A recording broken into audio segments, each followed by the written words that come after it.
இன்றே டவுன்லோட் செய்து உங்கள் ஃபேவரட் ஷோக்களை என்ஜாய் பண்ணுங்க. என்னால முடியாததை முடிச்சு காட்டணும், அதை எந்த வழியிலையாவது சாதிச்சு காட்டணுங்கிற வெறி எனக்குள்ள இருந்தது.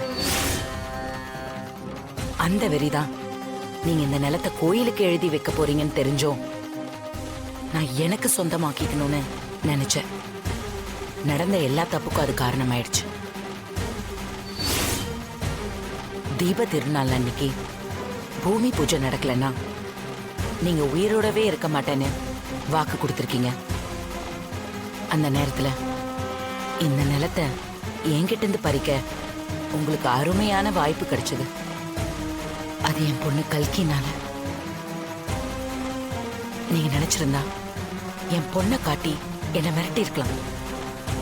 அடுத்த நிமிஷமே எல்லாத்தையும் கொண்டு வந்து உங்க காலடியில போட்டிருப்பேன். ஆனா நீங்க அதை செய்யல. என் பொண்ணை குணப்படுத்துறதுக்கு க்ரோர்ஸ் கணக்குல கூட செலவு பண்ண ரெடியா இருந்தேன். செலவும் பண்ணேன். காஸ்ட்லியான ட்ரீட்மெண்ட்ஸ் கொடுத்தோம்.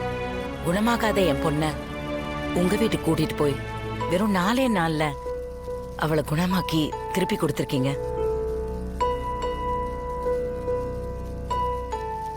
அப்படி கொடுத்தது மட்டும் இல்லாம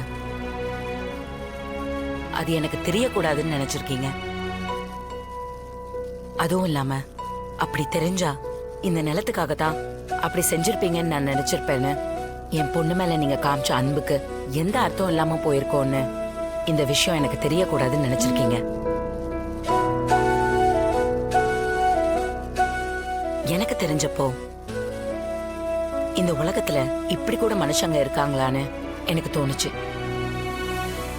என்னைக்கும் மேன்மக்கள் தான். நான் பார்த்ததுலயே மனசால உயர்ந்த மனிதன் நீங்க தான்.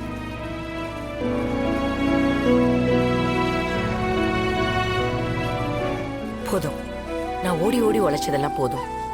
இனி என்னோட உலகமே என் பொண்ணு மட்டும்தான். இனி நான் ஜெயிக்கணும்னா அது என் பொண்ணோட அன்பும் பாசம் மட்டும்தான். பணத்தால சாதிக்க முடியாதத அன்பால சாதிக்கலான்னு இந்த உலகத்துல அன்பை விட சிறந்தது எதுவுமே இல்லைன்னு எனக்கு உணர வச்சிட்டீங்க.